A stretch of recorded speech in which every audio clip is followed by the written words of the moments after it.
eu sou a professora de Ciências Leonora e estou com você, aluno do 5º ano, para mais uma aula de ciências. E o tema da aula de hoje, propriedade dos materiais. Já estudamos nas aulas anteriores sobre as propriedades dos materiais e hoje nós vamos retomar alguns conceitos e vamos dar continuidade aí à nossa aula.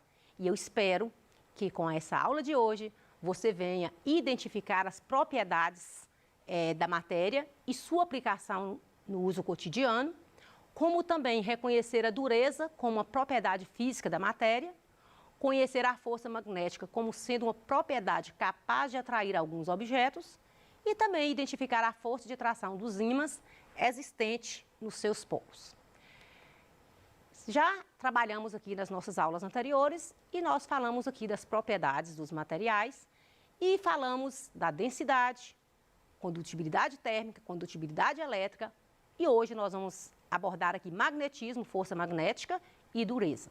Relembrando que falamos aqui da densidade, que todos os materiais têm a sua densidade, que é a relação aí existente entre a massa e o volume de um corpo e que, por isso, alguns objetos afundam, outros flutuam quando imersos na água. Falamos na aula anterior também sobre a condutibilidade térmica, essa facilidade, essa capacidade que os objetos, que os materiais têm de transmitir calor. Falamos dos bons condutores de calor e os maus condutores. Falamos da madeira, do plástico, do metal. E falamos aqui também, na aula anterior, sobre a condutibilidade elétrica, que a gente vai retomar aqui hoje. Então, vamos retomar com você sobre a condutibilidade elétrica. Relembrando, é a capacidade que os materiais têm de passar cargas elétricas, de conduzir eletricidade. Então, é uma propriedade que caracteriza pela facilidade que os materiais possuem em transportar cargas elétricas. Quanto maior o número de elétrons livres em um material, maior a capacidade que ele tem de transportar eletricidade. Quero conversar com você hoje, sobre esses materiais que são bons condutores de eletricidade e aqueles que são maus condutores de eletricidade. Então, toda vez que o material ele deixar passar a corrente elétrica com uma certa facilidade, eu vou falar que ele é um bom condutor. Aquele material que não deixa passar a eletricidade com facilidade, ele é um mau condutor, ou eu vou falar também que ele é um isolante elétrico, que ele não conduz a eletricidade com tanta facilidade. Então, quero retomar com você o experimento que a gente fez aqui na aula passada e a aula anterior não deu para a gente explicar com tanta precisão sobre o experimento por causa do tempo. Então, hoje eu retomo o experimento, vamos explicar, o experimento e você pode aí estar fazendo aí na sua casa, porém com a presença do seu pai. Seu pai deve estar com você para fazer esse experimento. Você vai precisar de fios, de um condutor de eletricidade ligado ou à bateria, ou à pilha, ou na própria corrente elétrica, uma lâmpada. E a gente vai testar aqui para verificar se essas substâncias colocadas aqui, se elas são boas condutoras de eletricidade ou não. Então, vamos lá. Vou pegar a lâmpada, você vai verificar se a lâmpada, o nome do nosso experimento é acende ou não. Então, você vai verificar em casa, será que a lâmpada vai acender na água pura? Será que ela vai acender na água com açúcar? Será que ela vai acender na água com sal? Na água com vinagre? Então, eu quero mostrar para você essa água, na verdade, vamos verificar se a lâmpada vai acender ou não. Essa água, se ela fosse uma água totalmente pura, você ia verificar que não ia acender essa lâmpada. Mas como essa água é uma água da torneira, é uma água que tem sais minerais, que tem cloro, então ela acendeu a lâmpada. Mas se você pegar uma água pura e fazer esse teste, você vai verificar que não acende a lâmpada. Porque a água pura ela não é uma boa condutora de eletricidade. Vamos pensar aqui na água com vinagre, vai acender também, porque o ácido acético, o vinagre, ele é um bom condutor de eletricidade. Vou lavar aqui, passar na água pura de novo. E agora vamos para a água com sal. também você percebeu que a água com sal, ela acende a lâmpada, porque o cloro e o sódio, eles têm cargas positivas e negativas, e que são bons condutores, transmitem a corrente elétrica com facilidade. Você pode estar testando aí nas frutas, aí na sua casa, você pode estar testando no próprio sal puro, como por exemplo aqui, você vai ver que não vai transmitir. E é interessante, você deve estar perguntando, por que que a lâmpada acende na água com sal e não acende no sal puro? Por quê? Porque existe o sódio e o cloro presente no sal de cozinha, eles desassociam em contato com a água. Quando você pega o sal e que dissolve na água, você dissolve o sal na água, o cloro e o sódio desassociaram com cargas positivas e negativas, e aí vai passar a corrente elétrica com facilidade. E nesse sal sólido não está tendo desassociação nem do cloro e nem do sódio. Ele só vai desassociar em contato com a água, que é um solvente. Então, vamos retomar aqui a nossa aula. Então, esse experimento você pode fazer aí na sua casa, viu? Com o seu pai. Você vai precisar aí de lâmpada, água com sal, água pura. Tenta utilizar aí a água pura mesmo, para verificar se acende ou não.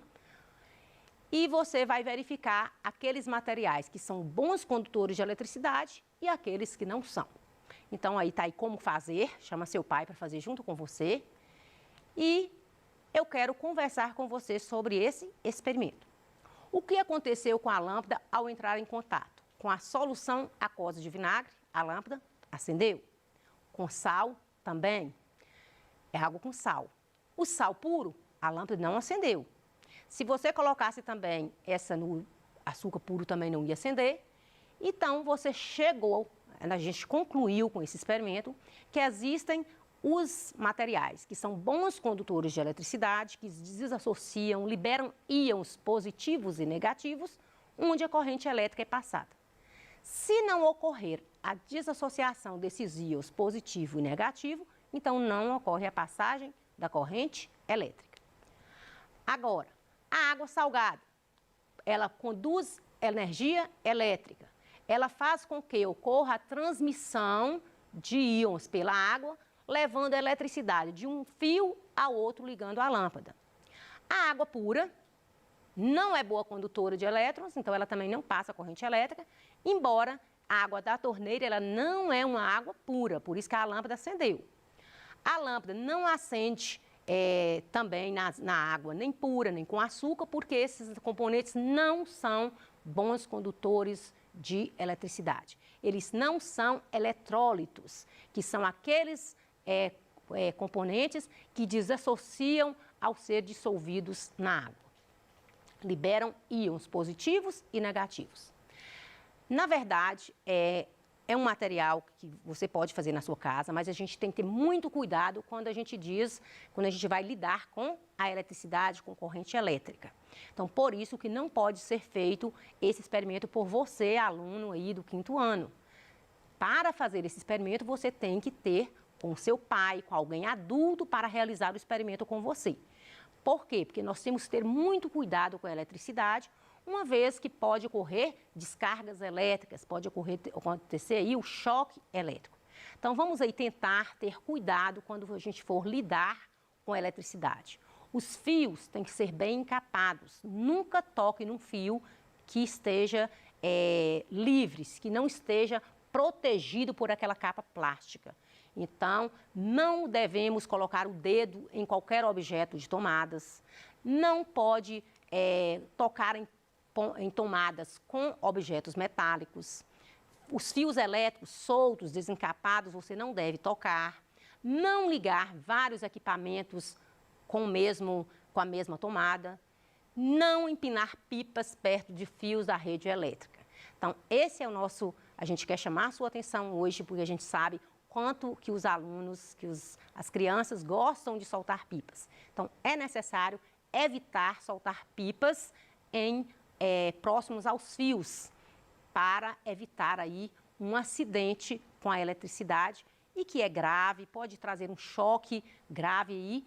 Então, vamos evitar esses contatos com a eletricidade, ter esses cuidados mínimos, mas que garante aí a sua proteção.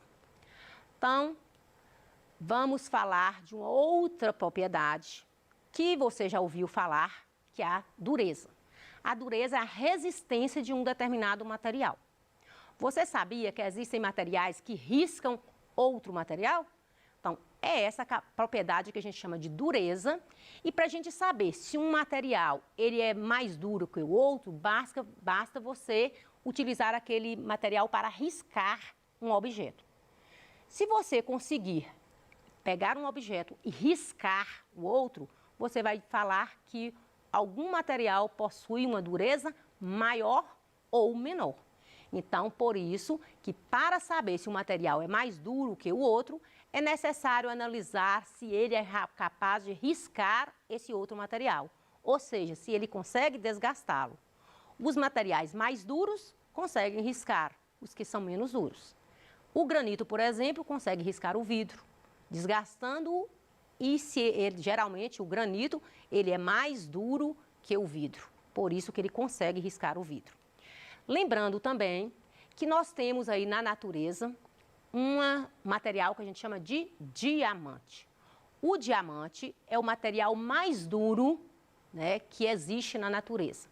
Por quê? Porque o diamante ele é um material que consegue riscar outro material. Inclusive, um diamante só é riscado por outro diamante. O diamante ele risca o vidro, ele risca muitos objetos por causa da capacidade que ele tem de resistência, de dureza. Então, se você quer riscar um diamante, você tem que utilizar um outro diamante para riscá-lo. Lembrando também que existe uma outra propriedade da matéria que nós chamamos de magnetismo. Qual de nós que não já brincamos aí dessas forças magnéticas, do magnetismo, que é essa propriedade aí de atração que os ímãs, por exemplo, têm. Então, os ímãs são objetos que conseguem atrair outros objetos. Então, os objetos, né, que têm essa força magnética, essa força de atração, a gente vai falar que ele é um objeto imantizado, ou seja, ele tem capacidade de atrair alguns objetos. Vamos lá? Os ímãs, né, não sei se você tem aí na sua casa, se não tem, você pode ver alguém que tem, e vamos aí realizar vários experimentos utilizando o ímã. O ímã, ele tem a propriedade de atrair vários objetos e esses objetos que são atraídos pelo ímã a gente chama de ferromagnéticos, que é o ferro, que é o níquel, que é o cobalto, que você consegue atrair com facilidade esses tipos de objetos. O ímã não atrai somente os objetos diretamente em contato com ele, né? Mas ele tem os polos, ele tem o campo magnético que consegue aí atrair vários objetos. Ao redor de um ímã há uma região que a gente chama de polos, polo norte, que geralmente a gente chama polo norte, polo sul, e é onde está concentrado a força magnética de um ímã. Hoje eu trouxe para você um ímã e a gente vai conversar com você sobre esses ímãs. Então vamos aqui comprovar o que a gente está falando para você? Então, vamos aqui. Os materiais necessários, um ímã, um pedaço de papel alumínio, nós trouxemos aí moedas, parafusos, fio de cobre, borrachas. Então, a gente vai colocar esses materiais, né? Tá todos aqui os parafusos, os alfinetes, os materiais, né, de plástico, o papel alumínio.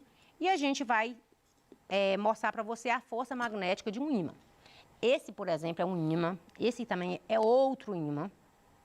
E eu quero mostrar para você a força magnética desse ímã. Quando a gente aproxima um ímã próximo aos objetos, então vamos ver o que vai acontecer.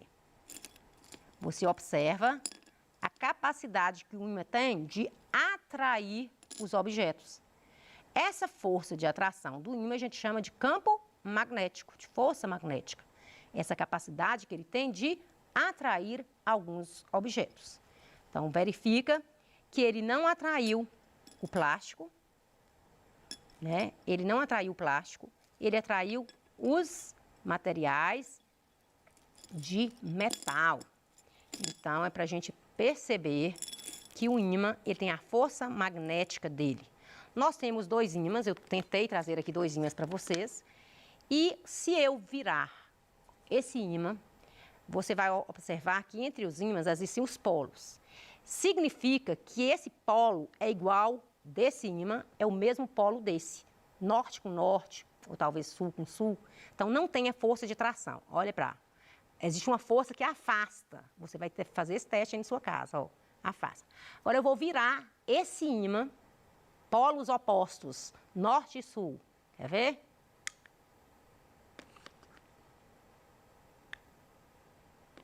Até para tirar é difícil, ó.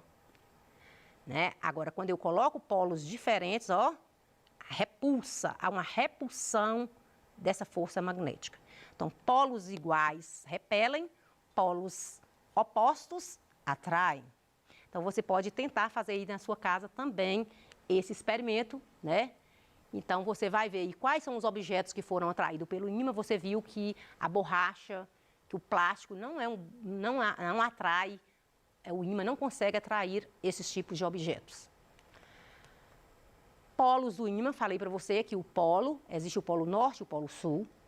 Polo norte com polo norte vai ter uma repulsão. Polo sul com polo sul do ímã também tem uma repulsão. Para ter uma atração, é necessário que o polo norte encontre com o polo sul de outro ímã. Você também pode usar aí, eu já fiz esse experimento aqui, né? Mostrei para você os polos dos ímãs, né? Você vai pegar 2 ímãs e vai mostrar aí a força de atração e a força de repulsão. Como eu estou com polos iguais, está tendo uma repulsão dos polos. Mas se eu virar para outro polo, você vai ver que vai ter uma atração. Você vai fazer esse experimento aí na sua casa também, tá bom? Tá aí, ensinando tudo como é que você vai fazer. Você pode até etiquetar o polo norte, polo sul, de um ímã, etiqueta também o polo norte e o polo sul do outro ímã e aproxima os 2 para ver o que acontece. Então, quando 2 ímãs são colocados próximos um do outro, eles podem atrair ou repelir. Se os polos forem iguais, eles vão repelir. Se eles forem diferentes, eles vão atrair. E se você quebrar um ímã? Você pega um ímã, quebra em vários pedacinhos. Será como é que vai acontecer? Cada ímã vai ter a sua propriedade magnética. Cada pedacinho, ele tem a propriedade magnética dele, embora ele seja bem pequenininho. Esse experimento, eu trouxe, mas eu não vou fazer esse experimento porque é um experimento de observação. Mas eu quero que você acompanhe comigo aqui. Pegue um copo com água. Vamos colocar uma moeda dentro e eu quero que você faça aí na sua casa, porque eu quero que você utilize as suas observações. Como é que você poderia fazer para tirar essa moeda desse copo sem molhar suas mãos? Utilizando um ímã, será que você conseguiria? Eu quero que você, aí na sua casa, pegue um copo, uma água, moeda e um ímã e tente tirar essa moeda daqui de dentro sem molhar as mãos. Qual a sua criatividade? Como é que você ia conseguir tirar essa moeda? Vai ficar aí para você fazer, viu? Quero que você use aí a sua criatividade, o que você aprendeu e tente tirar a moeda desse copo sem molhar as suas mãos. É um desafio aí que eu estou colocando para você hoje. Então, os ímãs, eles são utilizados, né, em diferentes produtos, como objetos decorativos, ímãs de geladeira, equipamentos elétricos. São várias utilizações aí do ímã na televisão, telefone, caixa de som, detectores de metal. Todos esses materiais aí, você tem aí a presença do ímã. Então, o ímã ele é muito utilizado aí nos eletrônicos e você pode aí fazer vários experimentos aí utilizando o ímã. Vou deixar aqui algumas atividades para você realizar a partir do que você aprendeu na aula de hoje, que é a força magnética e a propriedade da matéria chamada dureza. Está aqui para você responder, são poucas atividades. Espero que você tenha gostado da aula, tenha gostado das demonstrações. Espero que você também realize esses experimentos aí na sua casa. E te aguardo aí até a nossa próxima aula. Até breve!